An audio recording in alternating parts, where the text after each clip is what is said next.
Good morning, everyone. Thank you for joining the webinar. I'm Chris G, Head of Aviation at BSI. I also lead BSI's work on the Future Flight programme. We have a full agenda today, which I'll run through shortly. But first, we just need to do a little bit of housekeeping for the session. If we could move on to the next slide, please. So the webinar is being recorded, and we'll be able to share a link after the session along with the slides. Audience is in camera and microphone off mode, but we do want the session to be as interactive as possible. So if you can post questions on the Q&A, and we'll get to those in the panel session at the end. Similarly, if you've got any technical difficulties, if you could pop those in the Q&A function as well, and someone will pick those up and try and help address the problem. Once we get to the panel session, hopefully we'll have some interesting questions to address from the audience, and we'll try and get through as many of those as possible.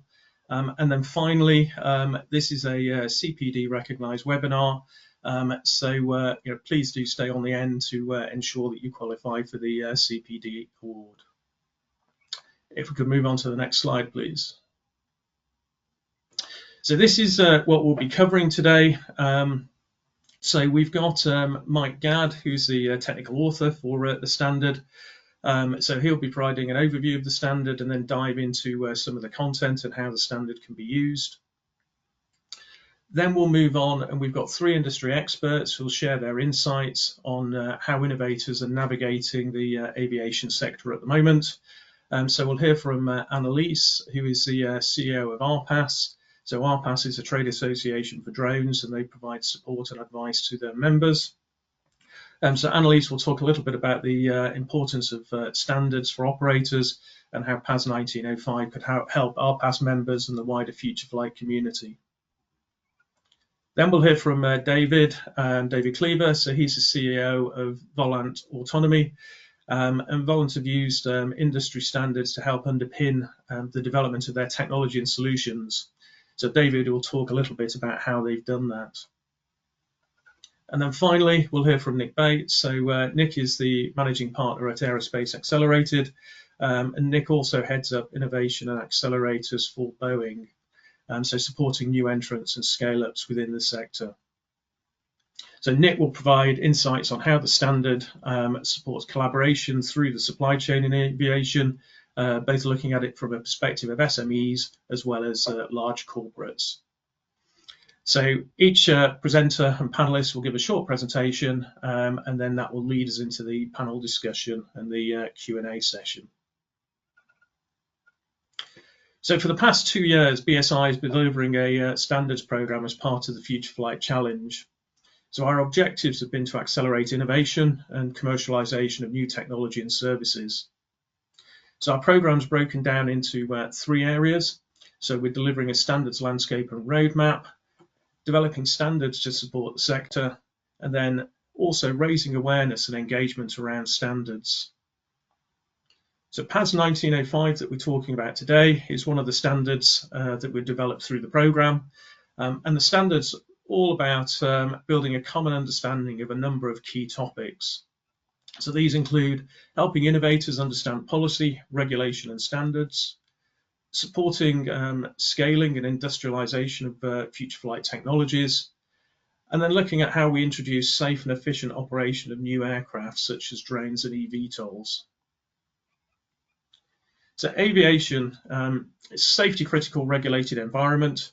And within the future flight community, we've got many aviators that have come from a non-aviation background. And it can be quite challenging to navigate the sector if you don't sort of come from within the aviation sector itself. So PAS 1905 brings together a collective wealth from Mike Gadd, the technical author, and the wider advisory group that's contributed to the development of the standard. So it's effectively a cookbook of how the sector works. So it sets out principles and guidance.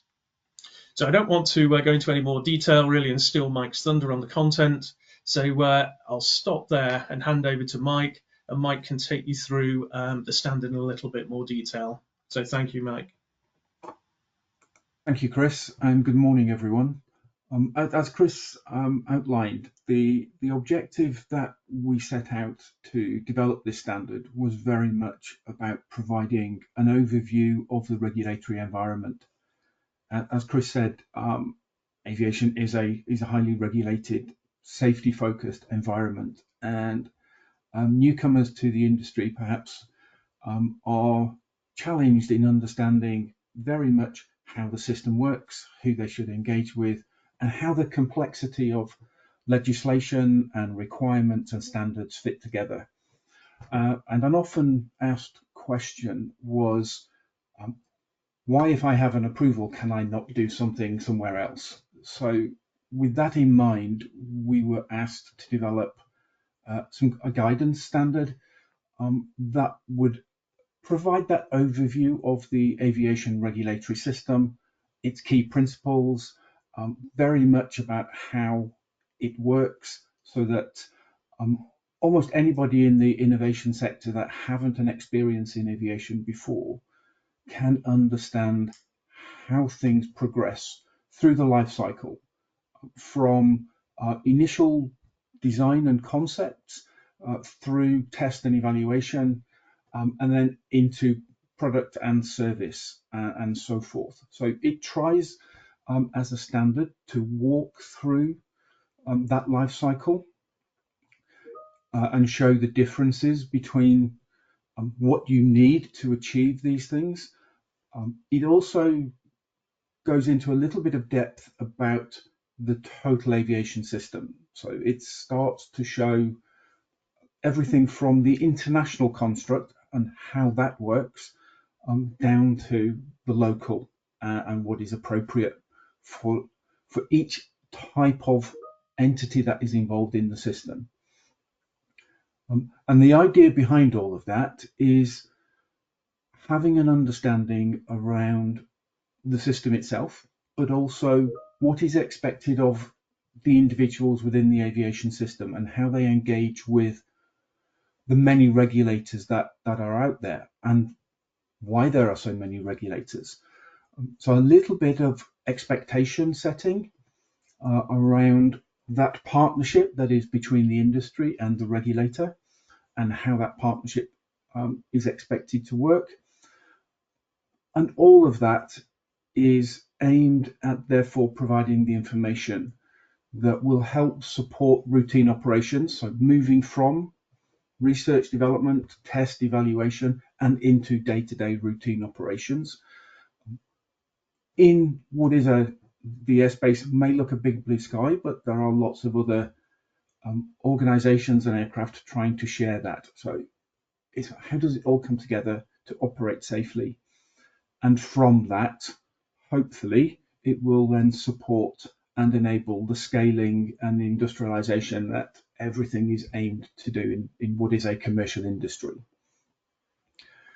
So next slide, please. So the standard itself is a little complex in that it tries to cover many, many different things. It starts with setting out some key principles. The fact that we are a safety regulated industry, so some very key principles about how that regulatory framework has been constructed since around 1944, when the original international convention was signed, and how that international framework then devolves down into national regulations, and why that then supports the opportunity for either a manufacturer of an aircraft or an operator of an aircraft or the maintainers of these aircraft to function within an international domain. And there are constraints within that, as you'd expect. If you meet a standard that is accepted by a broad range of nation states, countries, then you have a maximum of flexibility. But if there are different standards, then there are additional burdens, and it's trying to set out how they relate to each other. What it does do is try to show that aviation is a proportionate risk-based approach. The level and approach to demonstration of safety can be quite different for what is required if you are designing, developing, and producing and operating a large transport aircraft carrying hundreds of people wherever they wish to go, compared to, say, the vested interest and self-interest that you might have as a recreational flyer using a very light aircraft. So that proportionality should also apply to this new sector. And so it tries to outline why proportionate risk-based safety approaches are a sensible way forward and support the industry to achieve what is necessary. And in doing so, it shows the pathways. It highlights not all pathways, but the representative pathways from start through to gaining the necessary approvals or permissions or authorizations to go fly, whether that is in the constrained environment that would support test and evaluation, through to the open environment that is day-to-day routine operations where the airspace is shared with all other potential users of the airspace which is a fair and equitable use of the airspace. To do all of those, it was considered appropriate that we explain what an aviation authority would expect of an applicant. The authority has a very specific role to do, and that sets expectations on who the organizations and entities are that they're dealing with, and that there is a meeting of minds in terms of understanding, knowledge, and process. So we try to outline what those expectations are and what those processes might look like.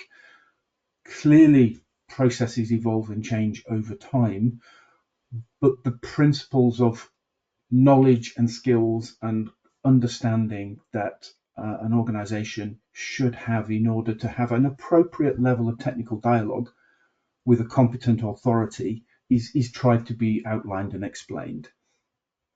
And from that, you can then delve into the type of information that an aviation authority would require in order to grant a permission or an approval.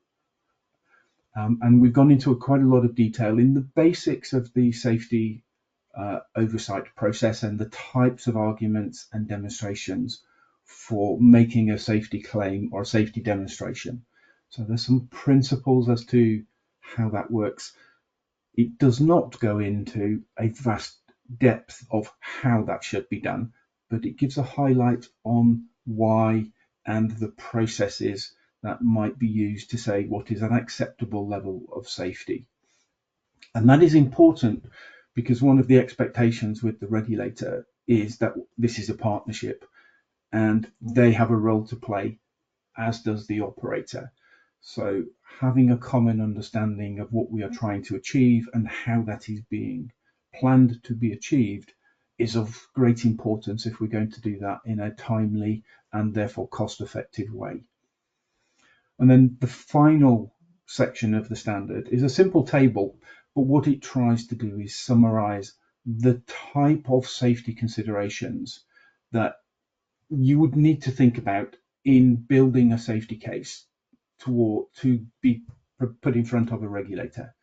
So it's not going into the many different types of use cases. What it does is it uses a summary process, say from A to A or A to B if you are flying under this rule or that rule.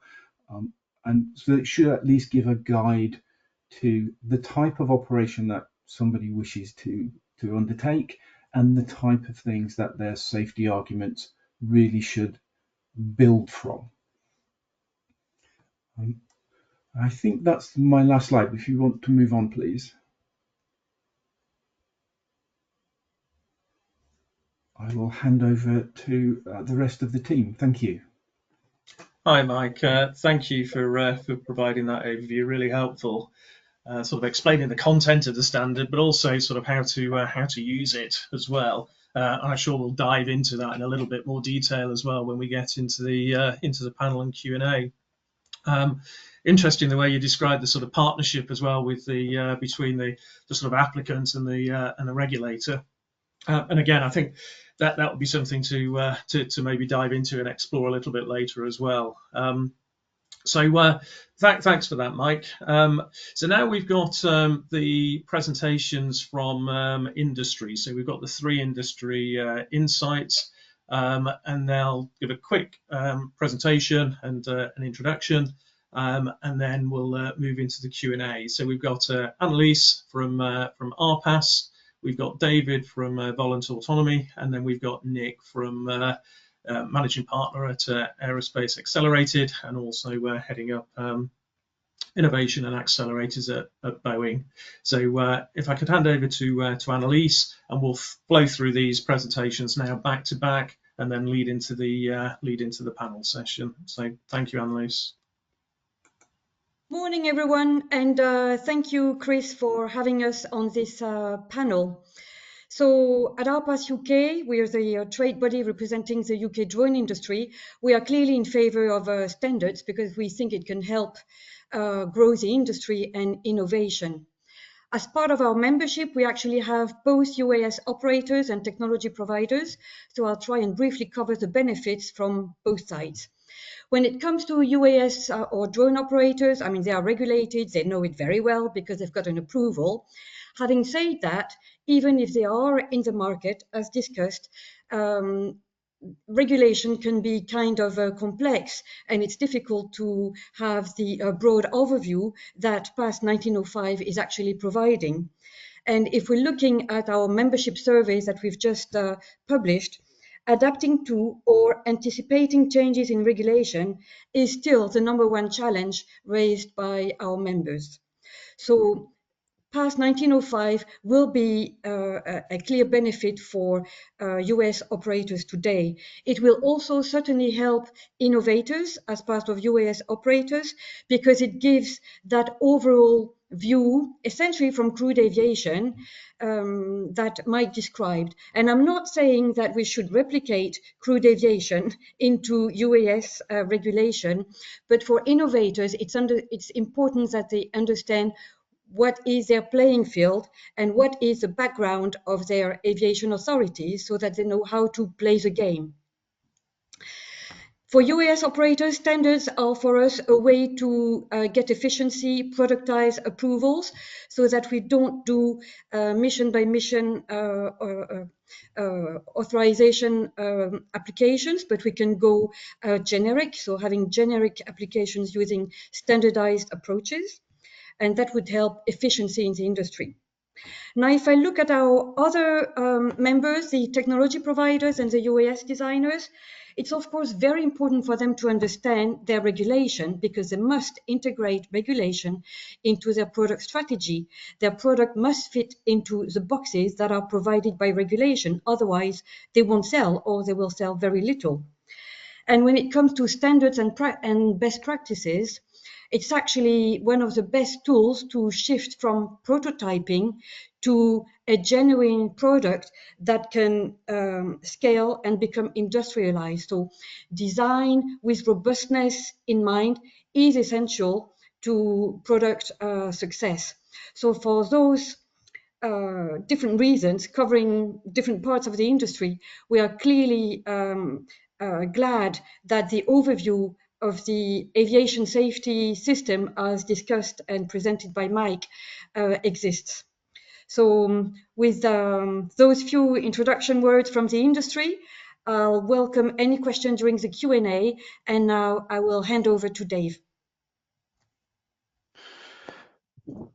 Thank you, Annelies. So yeah, I'm going to bring the perspective of a company developing products to sell into this industry.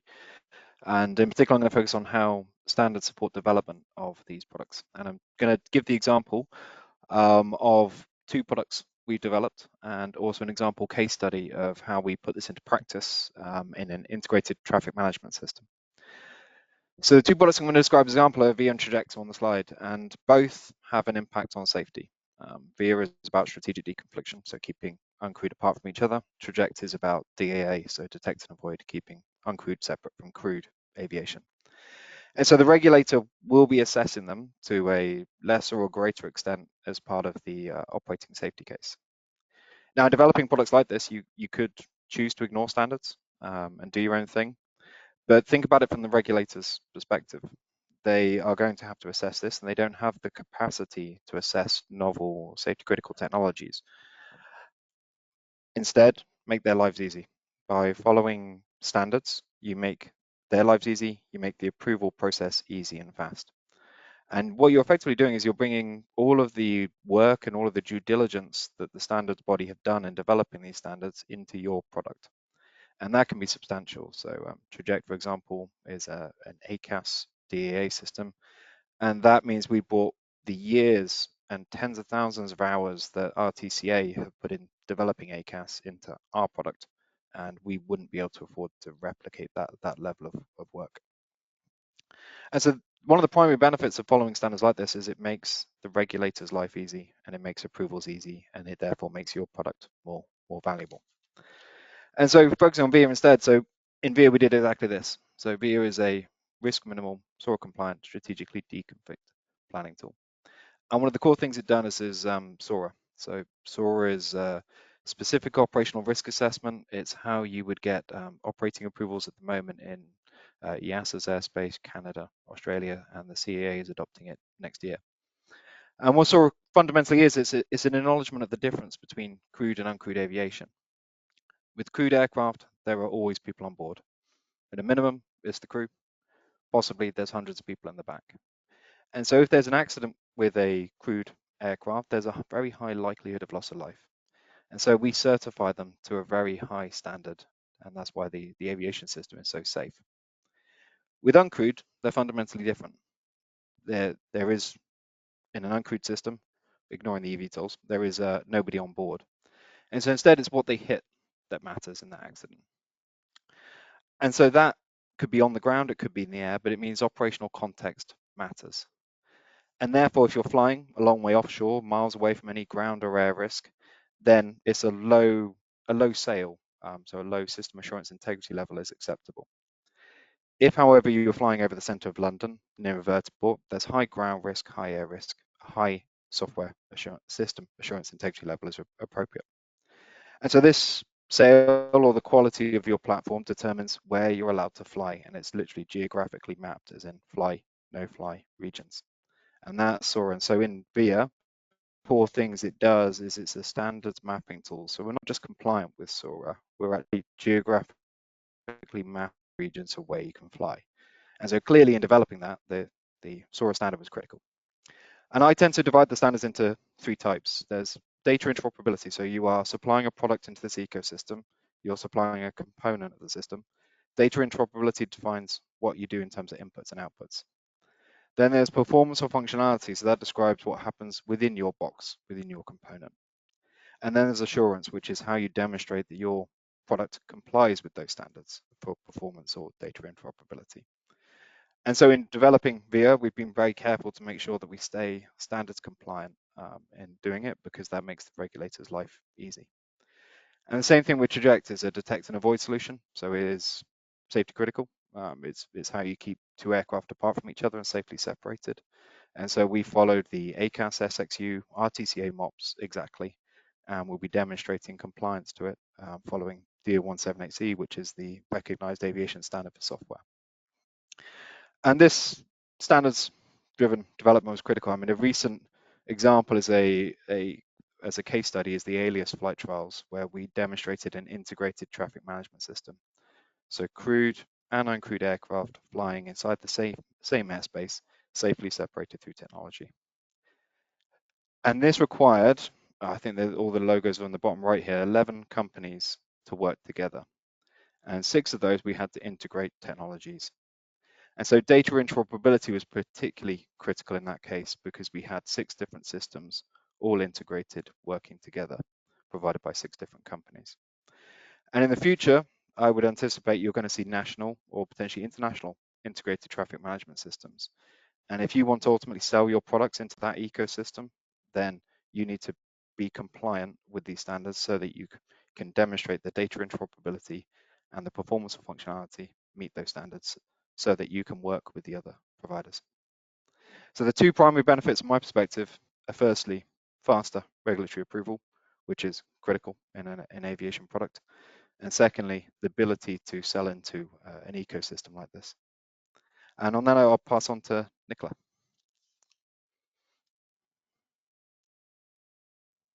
Thanks, David. Hi, everyone. I am Nick Bates, and I am the managing partner at Aerospace Accelerated, which is Boeing's startup acceleration program. So what we're really interested in is how do we help not only innovators that are already in aerospace and aviation come into our supply chain, but how do we also attract more innovators into the ecosystem? And I think that's a really good place to start to think about this standard, because whenever you are looking at a nascent market, we've got here a market that we have only started to explore the full potential of at this stage. It's really important that we are open to bringing in innovators from lots of different areas. We're seeing obviously the impact of software and software development, AI on aerospace and aviation. And I think that that's really what's going to blow this market up for all of us, to be able to explore new opportunities that no one has ever dreamed of yet.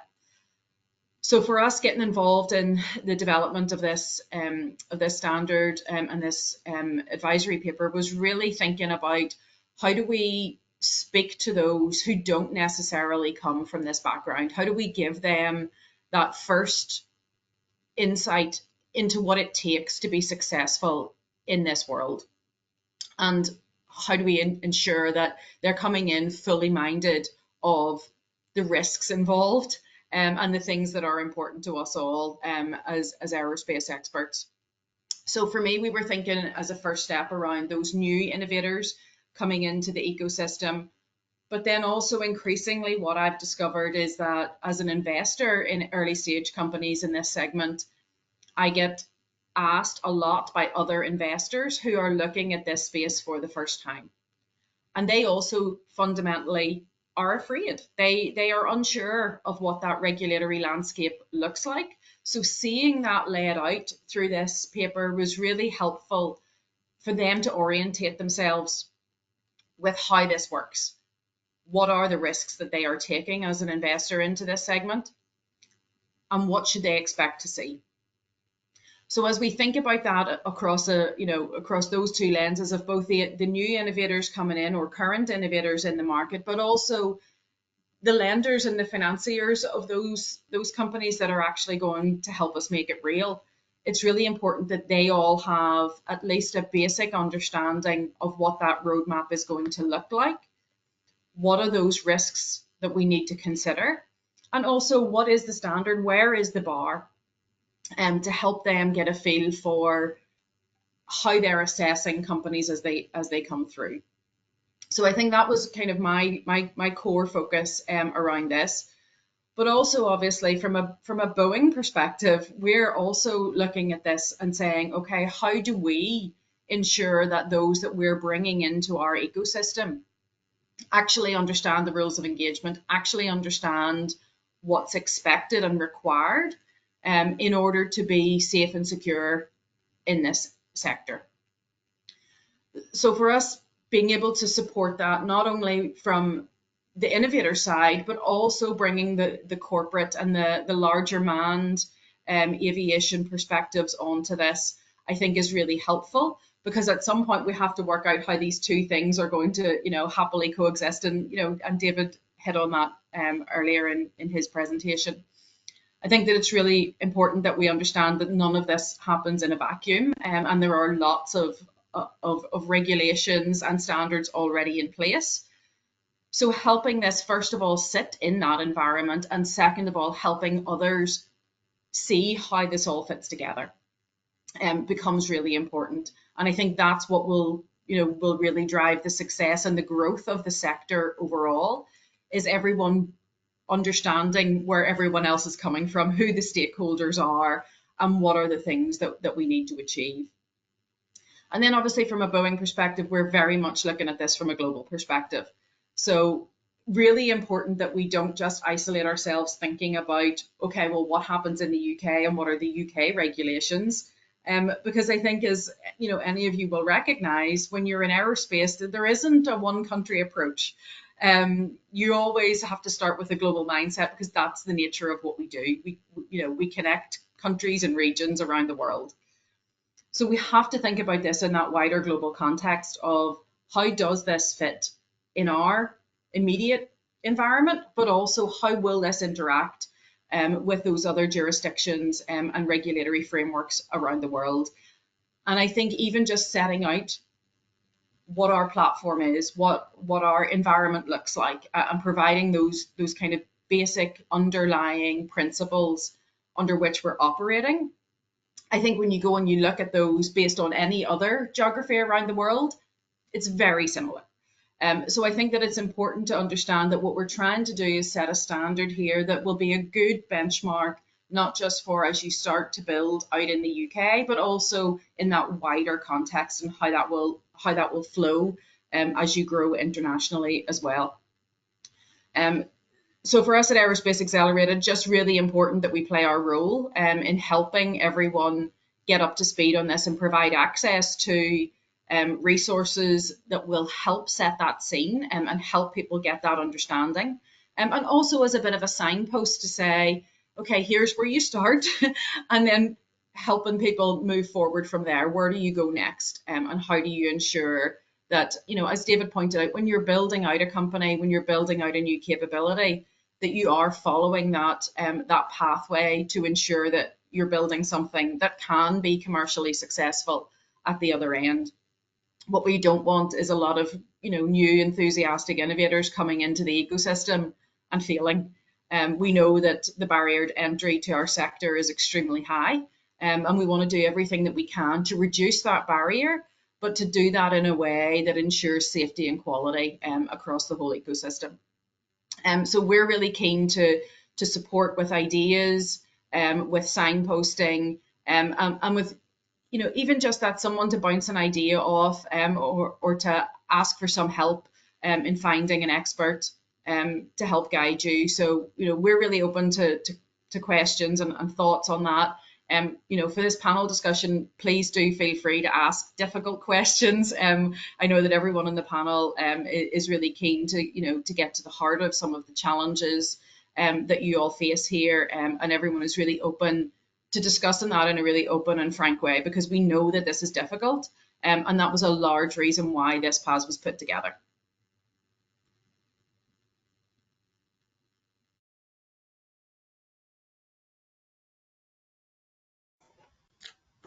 Thank you, Annalise, David, and Nick for taking us through your thoughts and insights there. That was really interesting, and we're starting to get some questions come through, and it certainly raised a number of questions for me as well that I've been sort of frantically scribbling down as you've been talking. So, could I ask the four of you to, or three plus Mike, to come back on camera, and we can start to get into the discussion.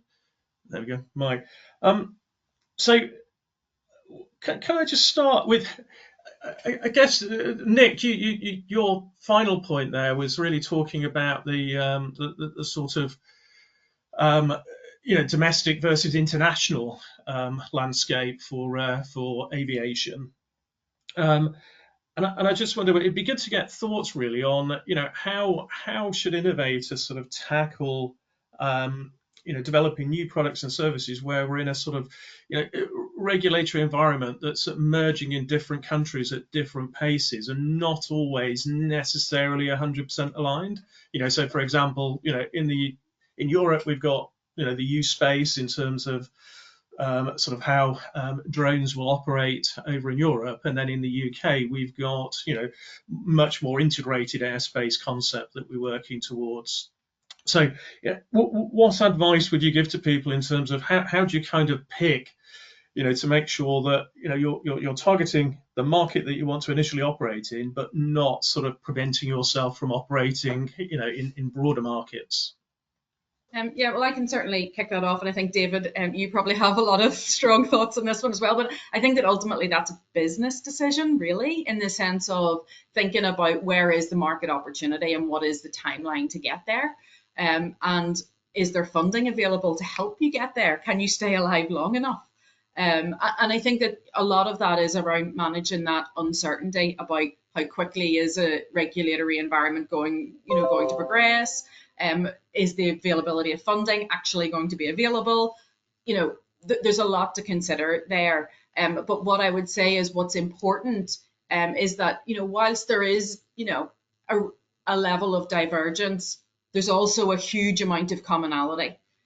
So what I would say is that once you get on that, that pathway, a lot of that kind of the basics are there. But I think that it is a task to be done. If you're getting into this space as an early stage innovator, having someone on your team that, even if that's not their background, they take that task of, keeping up to speed with how things are progressing in other jurisdictions that are important to you. Because from a business perspective, some jurisdictions you may just say, that's not what we're interested in, we're not going there. But David, I think you probably have more thoughts on that. Yeah, I mean, from what we've seen at a component or product level, there does tend to be a lot of commonality across jurisdictions. I mean, ultimately, everyone's looking to build the same thing. And so at a component and product level, it's probably better than at the higher level of the whole system. But a good example would be, as I mentioned SOAR a lot. So we've had to build our product so that we can accept different versions of it, because the EASA is currently version 2.0 going to 2.5. The UK is going to do its own thing. And effectively, we've had to make sure that we can make it just a drop down the user chooses. But then even if you've got one version, different national authorities across Europe, for example, have their own their own preferences for which data sets you use. So again, we have to adopt different data sets, and it is wasted effort because they ultimately all achieve the same, but it is necessary. And that, in doing things like that, where there is divergence, you just have to look at the cost benefit. Is the market big enough to justify the cost of doing it? And if the answer is yes, then any company would do that. If the answer is no, particularly for smaller jurisdictions, then you don't access that market. Excellent. Anyone else want to chip in, or got plenty of other questions to work through? One of the common themes actually that came out of I think all four conversations was really about the relationship between innovators and the regulator. And I think, Mike, you described it as a partnership. And I think, David, you talked about making life easy for the regulators. So it'd be really good to sort of dive into that in a little bit more detail. And Mike, particularly, wearing your old hat of working for regulators, getting a perspective on, how can, following some of the principles in 1905, and the use of things like standards, help that partnership with the regulator and make the regulator's life to give you an approval as straightforward as possible. Yeah, well, there's a couple of points in there, Chris, that I can pick up on. Well, the first thing, the partnership piece. We have, as a regulator and as a member of the industry, we share the responsibility for safety. The regulator clearly has an obligation. They are there to ensure that the general public are protected from unnecessary harm. So their view is very much a protective view of those that are not involved in the activity. As an operator or a manufacturer or a designer or anybody else involved in the industry side of things, we have responsibilities in terms of safety for not putting those people, whether they are our passengers or they are the general public, at harm, for simple reasons of that is just not a tolerable, acceptable behaviour within society. But more fundamentally, it's not good for our business to have that. And so from the ownership of responsibility is quite clear, I think, between what is a regulator's role and what is the role of the industry sector players. But they only work when they are recognised and understood, and that delineation, whilst clear, comes together to give a complete package, a complete system of systems, shall we say, in how we manage safety. So that would be my view on the first one. In terms of your second part, with regards how a regulator might view the use of such a standard as this, I think it comes in two ways. One, they have some confidence that everybody involved from the industry, and I mean, when I use the word industry, I mean anybody and everybody that is in the commercial space, that is supporting and developing and growing the business. So for a regulator to have confidence that everybody in that part of the system understands the core principles, the core basics, how it works, and therefore what the regulator can give them and what they cannot do, helps in terms of that engagement and that sharing of knowledge and the ability to do things effectively. I think it was David that said it's expensive. Safety is expensive. This is not a business that where we like to cut corners because it seems appropriate. So it's very much about efficiency in achieving what everybody needs. And that means a little bit of give and take, but the more we understand each other and understand the processes and methods, and in particular, why certain things are demanded and certain things might not be given quite the foreground information, that all helps us help each other. And I think, again, that partnership word keep coming back, because we can't go forward without recognizing we all have a different but important part to play. Thank you, Mike. Does anyone else want to add anything to that, or yes, please, Yes. Annalise. Yes, I mean, partnership with the regulator is really key, because at the end of the day, to fly and be commercial, you do need to get approval. So from a business perspective, the vested interest is very clear. But it's not always easy for organizations that do not have at the beginning an aviation background. And that is really why PAS 1905 can really help, because people need to understand one another. And so it means that the applicants must speak the language of the CAA or Aviation Authority, understand where they're coming from, and also find the right words to understand where they're coming from with their innovation, and explain how it can actually fit into the framework of the Aviation Authority, so that we do get innovation flourishing in our space. Brilliant. Thank you, Annalise. We've got a couple of other questions that are coming in, which I'll just kind of tick off, because we got a bit of a common theme here. So when's the standard going to be released? So I'll answer that one, so it's not a trick question for the panelists. So the standard's going to be released in early December, so in the next couple of weeks. And there was also a question in there about how much does the standard cost.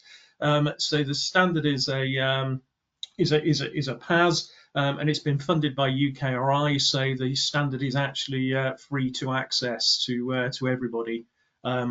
So we'll be sending out information about how to get the standard to people who've signed up to the webinar. David, actually, can I just ask you a question? Because it's something that comes up quite a lot, and you touched upon it in your presentation. So, cost comes into things quite often as startups, new entrants in the market. And the question around sort of having to purchase standards. But I think if you spin it round and the perspective that you put on it, effectively you're buying sort of combined wisdom and knowledge that experts have put together. It'd be interesting to get your perspective on the sort of value that you get out of standards, rather than seeing them necessarily as a cost. Yeah, so I mean, well, the best example of that is our ACAS system, Traject, and we joined RTCA about 3 years ago. We actively engaged with the standards committee, had the chair and several of the members, met them in person, flew them over here so that we were properly involved in not only what they've released, but what they're doing next. And they did put, it's a serious amount of resource that goes into developing something like that. It is a DAA system, that they've done, I think, 14 billion simulations to prove that in virtually every situation, it will keep two aircraft apart from each other. And we could not, to replicate that ourselves would have cost millions, if not tens of millions, and would have taken years. Whereas instead, we take their MOPS, their standard, and we demonstrate that we are compliant to it, and we therefore adopt all of the work they've done. And as a standards body, we have found them very engaged. So we've been able to influence what they're doing next, for example, by input through the committees. So it has been very valuable, and in terms of the cost, membership for RTCA is somewhere in the order of £1,000 a year compared to the millions of pounds we'd have had to have spent to replicate what they've done. So it is a significantly good cost-benefit return. So it was very justified in that case. Yeah, brilliant. Thank you, David. And again, just bouncing off that again, David. In terms of and Nick, you probably have a an opinion on this as well.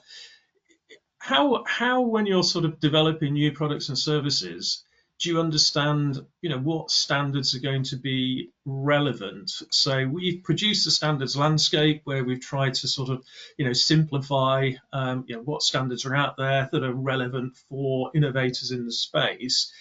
How do you then sort of take that to the next level of detail, and overlay that with the kind of products and services that you're developing?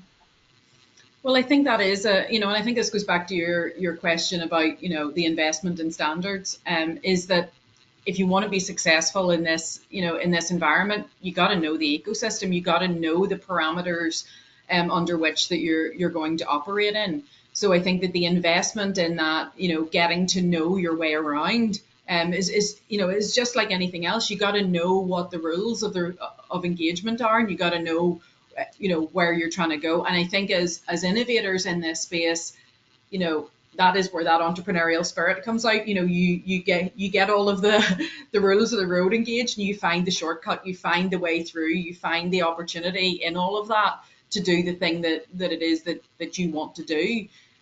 But the other thing that I think is really important here is to remember that we've got to, as innovators, we've got to get engaged, because if we don't, then as David mentioned, whenever standards and regulations are being developed, they will be developed with, in an echo chamber if we all don't jump in and get engaged. And particularly whenever we're talking about, the new world that we're creating here in aerospace and aviation. This is a new market, and be under no illusion. I know we've been talking about it for a long time, but that market still hasn't been fully realized, and there's a lot more potential there than we're currently able to access. But if we just leave the regulators by themselves to try and create this new world, then we're only going to get what we've already got. What we need to come in and do is, and obviously it's bridging that divide between risk appetites as well. Our entrepreneurs and our innovators have vastly different risk appetites to our regulators, and rightly so. But both need to be engaged in that conversation to ensure that we actually do move the industry forward and unlock that potential that is there in the overall sector. So I think that the investment isn't just from a cash perspective, it's an investment of time and energy into making sure that we all are pulling in the one direction, and that direction should be exposing the vast potential of this whole segment, and not just allowing us to go down a very, very conservative route where lots of commercial opportunities won't be exposed, if we allow that to happen. It's really interesting, because one of the things that we try and do when we put our advisory groups and committees together for developing standards is try and get a blend of sort of the conventional aviation world and the innovators, because it's actually by kind of merging the expertise of both of those stakeholders that we're actually going to move things forward. So we do spend a lot of time thinking about getting that mix right. One of the questions that's come through is how will standards be assured independently, and what will the associated accountability measures be? Now, Mike, I don't know. We can probably have a go at this together in terms of addressing that. Because I think, in terms of assurance of standards, I mean, there are different levels of assurance, aren't there? From sort of, self-declaration through to, third-party verification in terms of, compliance with standards. So that really depends upon the sort of integrity and assurance levels that are required. David mentioned during, looking at SORA, again, you've got those kind of different levels of assurance and integrity required as you progress, through more complex operations and higher risk operations with the sale levels. I don't know, Mike, if you've got any thoughts on, how you see, because we've also talked about proportionality. How do we see this sort of assurance proportionality being applied? Well, I think a couple of things. You've mentioned some aspects of it, but the context is what is the standard trying to do to start with. So if it's developing a process, then the fact the process works is a useful guide that in its level of assurance. But ultimately, yeah, as you say, let's say we take the things that David was talking about and a technical standard or a performance standard. Its intention is to verify that something is acting in the way that we wish. And the example there was in the development of the standard, lots of trials, lots of testing, lots of research was done to set the parameters and prove that the content of that standard is fit for purpose. And the assurance of that is gained both through the development of the standard and the individual subject matter experts and the panels that are doing that typically will have representatives from the industry and from the regulators to give that confidence, shall we say, rather than assurance that it is fit for purpose. It's only in its use and the evidence that using the standard that then produces that first degree of assurance. And that evidence base is where you start to get into the self-declared or independent audit process, where you have a different degree of rigor around the results. And then the final check, of course, is always that does the regulator accept the evidence as showing compliance to whatever requirement it is addressing. So all I'm saying here is it's a multi-layered, faceted thing as to why a standard is appropriately assured. Depends on what it's being used for, and therefore the layered approach gives the overall confidence. And then finally, of course, if you're looking at process standards where you're not developing a product, you may actually have to do an audit process to be satisfied that the process is implemented in the correct way with all of the right checks and balances. So I don't think there's one single way to assure a standard. It works through things so that ultimately whoever needs it has the confidence that it's doing what it's intended to do. No, thank you, thank you, Mike.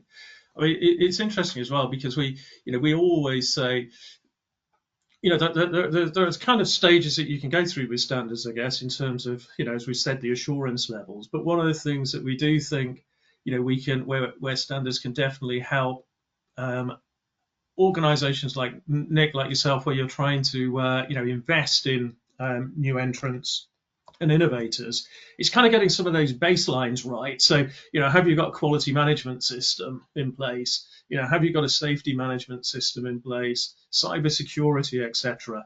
All that wealth of information is out there, in terms of management systems that you can apply. And it's not necessarily about having to sort of dive in and get sort of certification on day one, but at least follow the principles so that at the appropriate time you're lined up to be able to do that. So, I mean, Nick, I don't know if you've got any advice in terms of what you look for in terms of robustness of an organisation when you're looking to invest.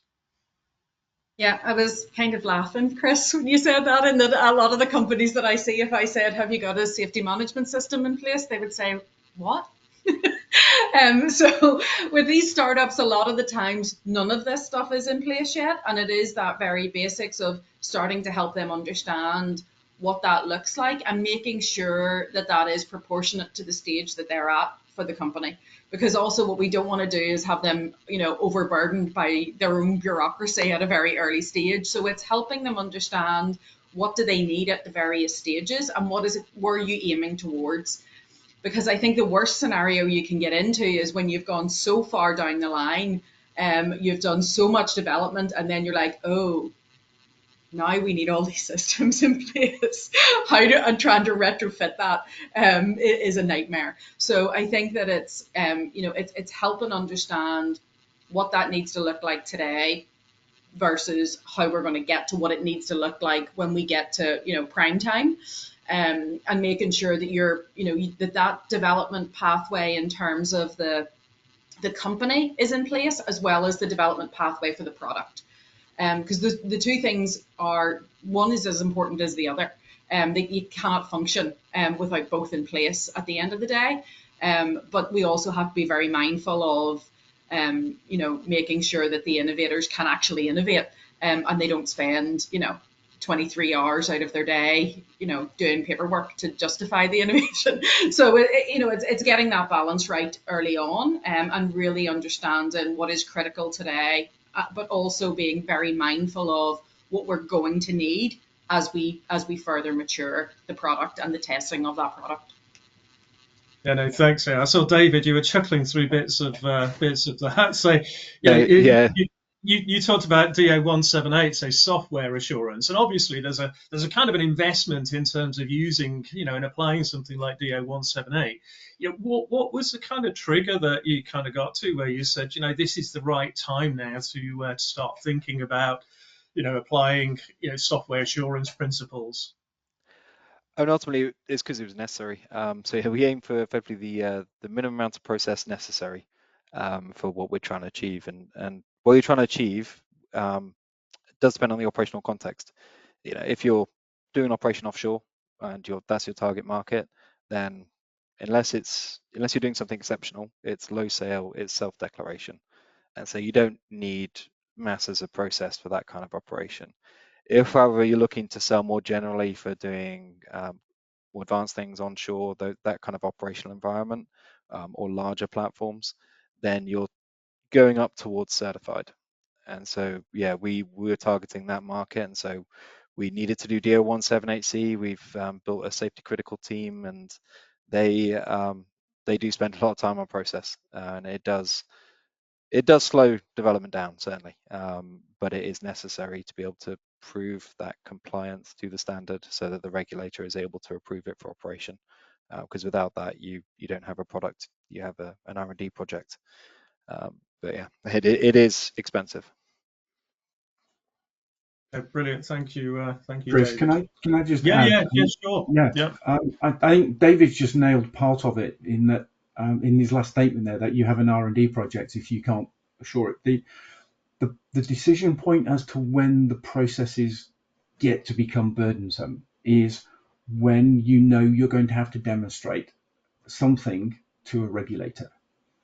If you cannot collect the artifacts that give you an argument for safety, you've almost failed from the beginning. So I always look at it that, yes, if you are in an R&D phase and you're proving concepts and developing a product, you may not need to have anything to put in front of the regulator, or it may be quite minimum, as David said, for some of the low integrity stuff. But as soon as you are going to be looking for an approval to go and produce something into the marketplace, that safety assurance game steps up. And the artifacts that you need to gather as your evidence to make a safety claim steps up. So I think there's a nice delineation in that, those two categories of where you go. But if you haven't collected the information because you haven't embedded a process that helps you collect it, you can't reverse engineer it in many cases, particularly with software. So yeah, it's one of those areas, if you can't reverse engineer the evidence, you've got to start again. Yeah, I'd agree And that's completely. one of the fundamental trip ups. Yeah, so one of the things we've done in ACAS, for example, I think there are 24 documents that define the processes and standards we adhere to. And to have done all the software development and then define those documents, we'd have had to start from scratch. So in particular, I think there are 9 of them that are plans for how you will do the software development, and you can't do the plans after you've done the software development. So you have to choose what your target market is, choose the level of assurance you're therefore aiming for, and start it from scratch. Brilliant, thank you for that. And Annalise, sorry, do you want to come in, or because I was just Yeah, going to ask you? I was, Yeah, but David almost expressed what I was about to say, which is it's a cost of safety and the cost of compliance. It is true that it's a significant cost, but it's for a good purpose, is to ensure safety. But then I think people need to understand in their product strategy or in their business strategy as innovators where they want to play. And so depending on whether you want to play cell 2, 3, 4, you don't have the same product, you don't have the same cost, but it's important to understand it and understand where you're getting into. So that was my additional yeah. comment to essentially what David mentioned.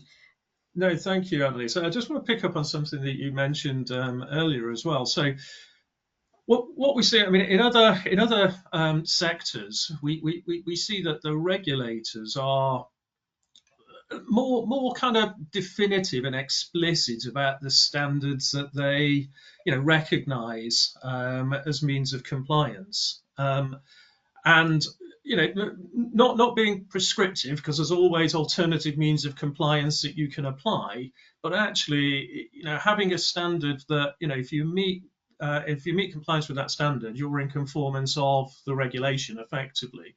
Now, Annalise, you kind of raised a point that you think standards help industry by kind of providing that kind of clarity.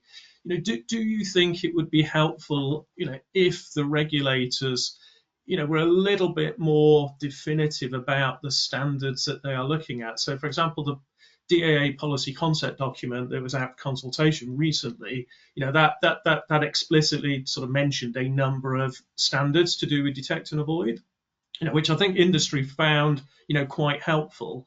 I just wonder whether there's a way that back to that partnership, can we encourage regulators to start sort of being a little bit more I guess, definitive about the standards that they're looking at? So because a lot of the background is technical, I don't know if I'm perfectly qualified to have the perfect answer. What I could say is that when it comes to technical areas such as those described by Dave or communications, I mean, honestly, why reinvent the wheel? There are global standards on those global technologies, and we should just follow them, and that's it. Then there may be some more blurred area. To be honest, on detect and avoid, I find the scene very confused today. And so personally, I don't know what is the right answer. Maybe some people know, and it's great if they could share their opinions then. But I would say that probably what we will see is that there will be a need for new standards triggered by the UAS industry, because those needs are not yet covered by existing test standards, either from a technical point of view, maybe from a process point of view, I don't know. But that's my suspicion, is that as we grow forward, we will be developing new standards as well. Thank you. Thanks, Yeah, so Annalise. just to Go, add to David. Annalise, so yeah, no, international standards definitely preferred. It lets you sell into multiple markets with the same product. And ultimately at an international level, everyone is trying to solve the same problem. But yeah, I'll go back to your original question, because I think the reason that the regulator tends to be more generic is that if they're very specific in defining an acceptable means of compliance or a standard for how something should be done, they're effectively designing the aviation system. They're dictating how everything's going to work. And as it's a new airspace system, I don't think they currently have that design or that ConOps for how the whole thing's going to work, which is why they're slowly stepping forward in adopting standards. No, thank you, David. Mike, Yes, you can I look like just? you want to come in. Well, I'm just going to add and second what everybody's been saying. Really, there's But I think the phrase is in the title really, standardization. You have to have something that you want to standardize to start with. So there's a point in time where it's too early, and there's a point in time when you have enough maturity to say something can be standardized. So I think, and one thing a regulator, and David picked it up perfectly, is that they don't want to constrain and set limits that this is the only way to do things. So you will find that a number of standards may well be appropriate or acceptable depending on context. And that's for the industry to work through that maturity cycle to identify what they are and show that they are fit for purpose. So like we look in the software world, one particular standard has evolved over time to be the process standard for developing safety critical software. But there are still many others out there in different sectors that could be appropriate for lower levels of safety assurance. And therefore, it has its place once we understand enough about the technology to say these are the appropriate ones that have been shown to meet the requirements. But until then, I think there is a little bit of, we need to be flexible if we wish to ensure that innovation can be as broad and as diverse as possible. Okay, brilliant. Thank you, everyone, for that. I'm just going to answer one other question, but before that, I'm just going to prime you for kind of wrapping up. So, is there, if there was one bit of advice that you would kind of give to innovators in the sector, what would that be? And if you just sort of pause your thoughts, hold your thoughts for a second, I'll just pick up another question and give you a second to think about that. So, somebody's asked, how does this standard fit with SORA? So effectively, this is not a sort of standard that explains how SORA works. This standard sort of provides a context for the environment in which SORA sits. But what we do have is we're also developing a standard called Flex 1906, which we're developing working closely with the CAA, which is looking at how you can develop acceptable means of compliance for SORA requirements. So those two sort of standards, so the PAS 1905 that we're talking about today sort of sets the sort of the macro picture in which SORA fits, and then Flex 1906 will address some of the specifics around how to comply with the requirements for SORA. So just tick that one off. So back to the sort of closing comments for everybody. Who wants to go first? I can go first. So my advice would be get engaged. Read the PAS, reach out to Chris. Get engaged and make sure that you understand the environment that we're in, but also contribute to that as well. If there are things that you're seeing that are happening that you think are going to be really detrimental to the overall ecosystem in the longer term commercially, let's talk about it. And I think that's really the most important thing at this stage, is that people get engaged and get knowledgeable about the environment and what's happening. And I think you'll see from this, this community, people want to help and they want to push the sector forward. And there's lots of people that are keen to do that. So my advice would just be to reach out and get engaged. Brilliant, thank you, Nick. And we've always welcoming people to come and join our ACE 20 committee, which is our UAS committee, which Mike chairs. So yeah, anybody who's interested in that, please reach out. Right, who wants to go next? Can I go next? Because I want to second a lot of what Nick has just been commenting on. But I would use the word understanding. Right? There's a knowledge base here about not just your product. Your product is designed to provide a service to somebody, your customer. So there's about understanding that full marketplace, because if you don't understand that, you're not maximizing opportunity. The second part of understanding is, what is your route to successful market? So that's not just understanding your customer needs and how you're going to meet that, but that's how are you going to get all of the regulatory aspects under your belt? What do you need to do to actually give them the service that they want?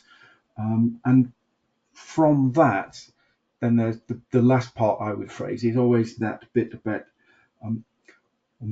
having the understanding of what you are going to need to do to satisfy all of those. If you can't satisfy all of those, you don't have a clear success plan to be where we want you to be. Brilliant, thank you, Mike. Cool. I'll go next. Yeah, my one piece of advice would be be cognizant of your target market. So if your target market is that lower sale operation, and it probably will be a smaller market, but it's lower cost to access, but potentially lower benefit. If your target market is the higher sale environment, so you've got much wider scope to operate, you got to bear in mind that it will be a larger market, but it will come at a larger cost. So if you are trying to do that, unless you have serious capital behind you, I wouldn't try to do everything. You will run out of capital before you get there, before you get operating approval. Instead, I think what will happen with the advent of integrated traffic management is you will have lots of companies selling components or products that, as a combination, as long as they all interoperate, will enable people to access the airspace. Brilliant, thank you, David. And finally, Annalise. What can I add? I think we should start, I think innovators should start by reading past 1905. I mean, get that basic understanding. And I think not just the CEO, I mean, everybody in the organization, in those organizations innovating, should understand their playing field. Because that is really important to have it in your DNA that we're part of a regulated industry. There is a framework around us and we have to play within that framework, not outside of it. And once that is really mastered, then as Dave mentioned, select your segment and turf and seize, I would say, standards as an opportunity. Whether it's using standards like the international standards or your own internal standards, anything that can productize, streamline processes to make your product and your organization as efficient and as much as a blockbuster product as opposed to an R&D project is welcome. Brilliant, thank you, Annalise. Could we just flick the final slide up, please, just so we've got the link on. So just while doing that, if I could just say, huge thank you to to all the panelists today for sharing their insights and answering questions. And apologies for going slightly off piece with some of the questions that we posed. And thank you to everyone who's joined this morning. It's certainly been a an interesting and informative session. So thank you, everybody. So in terms of finding out more about our work on Future Flight, we have got a community hub which you can access. So that's got information about our program. It's got the standards landscape. We're about to publish the standards roadmaps as well in December. It's got the vocabulary up there, so there's a kind of wealth of information up there. So QR code or the URL to get on the community hub.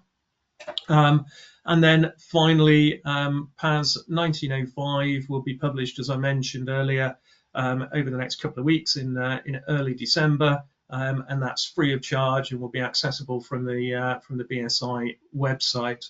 So I think probably call that to a conclusion now. So thank you, everybody, panelists and attendees, and look forward to hearing from you in the future. Thank you.